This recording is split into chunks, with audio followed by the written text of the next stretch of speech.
이 한 가지 개념만 이해하시면 절대로 실패하는 투자를 하진 않으실 거예요.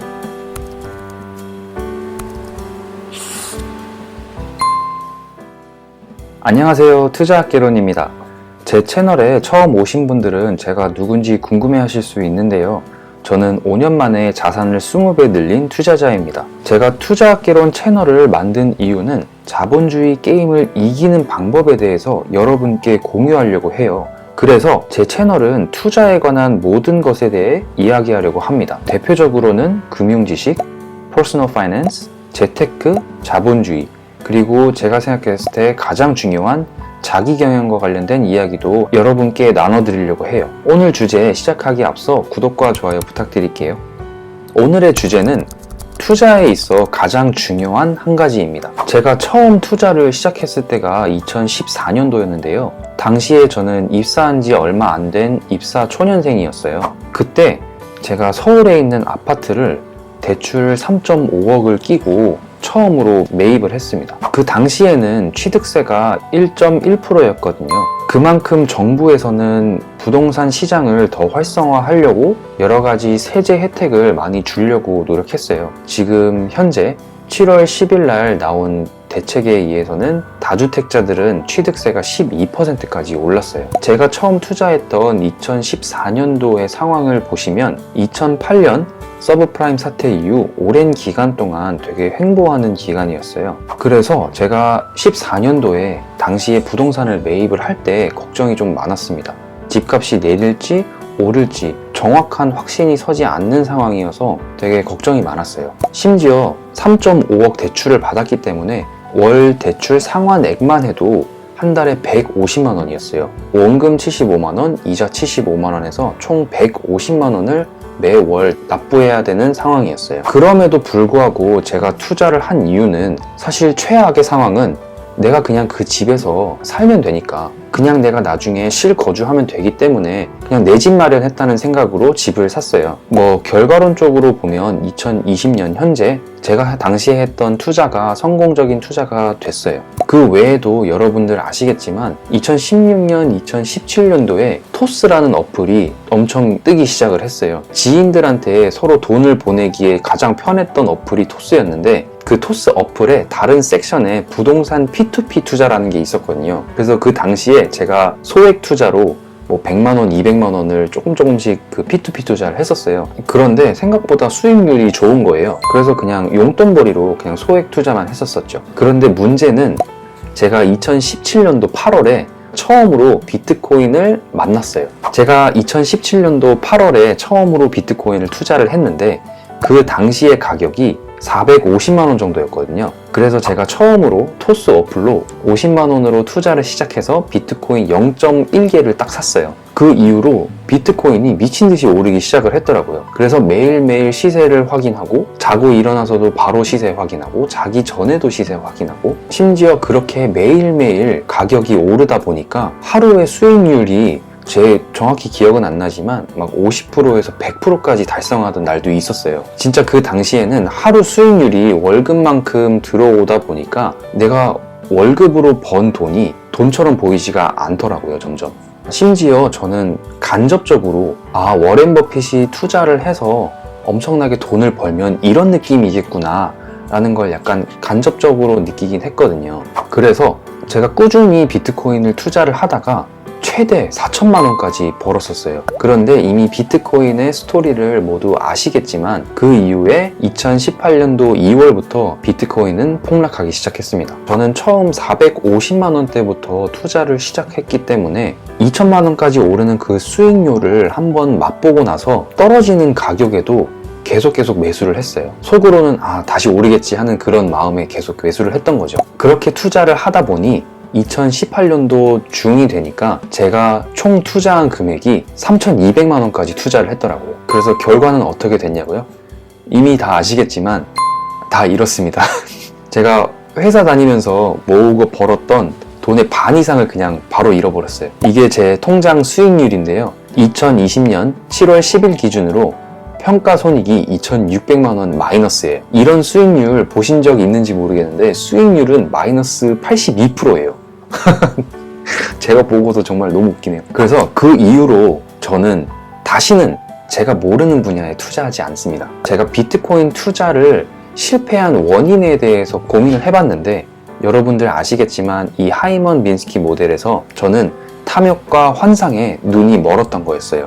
물론 제가 비트코인에 대한 공부를 되게 많이 했고 블록체인이 어떻게 돌아가고 이게 왜 필요하고 어떻게 생기게 됐는지에 대한 공부도 다 했는데 지금 돌이켜보면 그 당시의 가격은 거품이었던 거예요. 제가 이 계좌를 여러분께 오픈할 수 있는 이유는 제가 지금은 이보다 훨씬 많이 벌었기 때문에 제가 어떻게 해서 저만의 원칙을 세우게 됐는지에 대한 경험담을 한번 공유해드리고 싶어서 보여드린 거예요. 그래서 제가 이렇게 큰 돈을 잃고 당시 회사 생활이 너무 힘들었던 시기여서 그때부터 미친 듯이 돈 공부를 하기 시작을 했어요. 사실 이전까지는 돈에 대해서 크게 관심이 별로 없었어요. 그냥 단지 소액 투자, 용돈벌이를 하기 위해서 P2P도 하고 코인도 하고 그랬었거든요. 그런데 회사 생활을 점점 더 오래 하다 보니까 저의 어두운 미래가 너무나도 선명하게 보이기 시작했어요. 저희 회사는 제조업이 베이스인 회사여서 저희 계급 체계가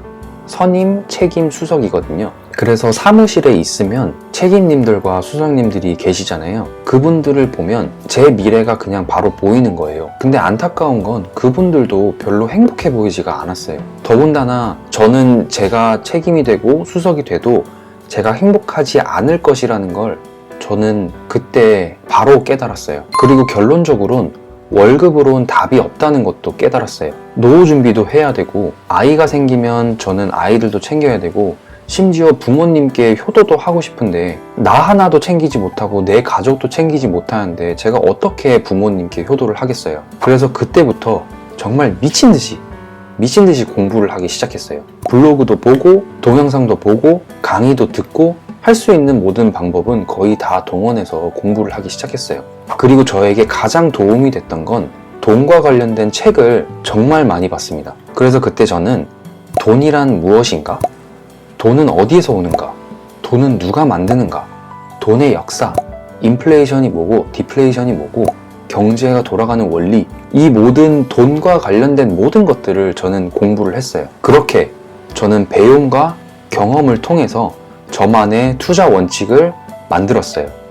그렇다면 원칙이란 무엇일까요? 사전적인 의미는 어떤 행동이나 이론 따위를 일관되게 지켜야 하는 규칙이라고 하는데요. 쉽게 말하면 일관된 행동을 하기 위한 법칙이라고 볼 수 있을 것 같아요. 세계 최대의 헤지펀드사를 운영하는 레이 달리오도 원칙이라는 책을 통해서 원칙의 중요성을 강조하고 있어요. 그렇다면 우리가 성공하기 위해선 원칙이 필요한 이유가 뭘까요? 원칙이 필요한 이유는 인간은 감정적인 동물이기 때문이에요. 예를 들어서 제 친한 친구가 최근에 상장한 SK 바이오팜을 매수해서 200%, 300% 수익률을 거뒀다고 하면은 옆에서 저도 한번 투자해볼까?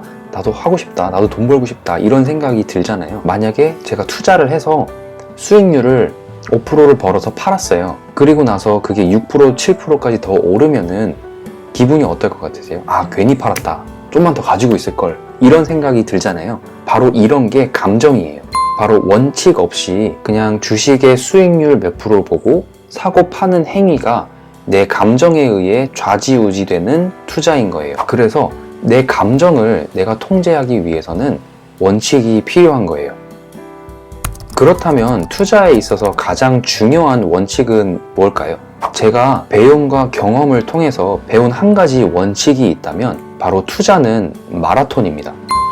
다른 말로 투자는 장기적인 관점에서 가져가야 해요. 주식도 부동산도 모든 투자는 장기적인 관점에서 해야 해요. 물론 저도 그렇고 여러분도 그렇고 빨리 부자가 되고 싶은 감정이 없는 사람은 없을 거예요. 그래서 단기적인 관점으로 투자를 하는 사람들이 정말 많아요. 다른 말로 단타라고 하죠. 단타는 시장의 타이밍을 맞추는 건데요. 그러기 위해선 자산의 가격이 내릴지 오를지 타이밍을 맞춰야 돼요. 문제는 우리는 시장 타이밍을 항상 100% 맞출 수가 없어요. 그건 워렌 버핏도 못하고요. 짐 로저스도 못하고요. 레이 달리오도 못하고요. 이 세상 그 누구도 시장 타이밍을 맞출 수가 없어요.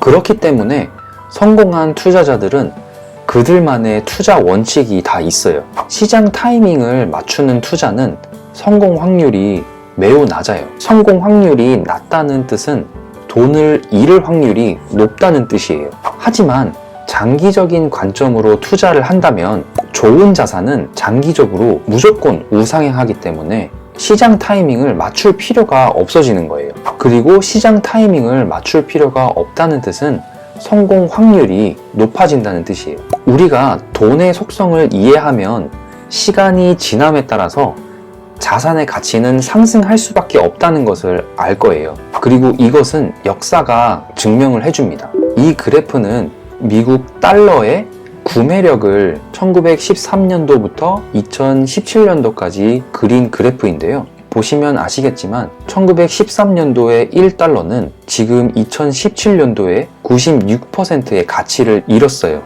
그 뜻은 1913년도의 1달러는 지금 0.04센트란 얘기예요. 그만큼 현금의 가치가 하락했다는 뜻이죠. 그리고 현금의 가치가 하락한다는 건 반대로 자산의 가치가 오른다는 거예요. 결론입니다. 투자에 있어 가장 중요한 건 자신만의 투자 원칙을 만드는 거예요. 그리고 이 투자 원칙은 스스로 공부하고 경험해 나가면서 만들어가는 거예요.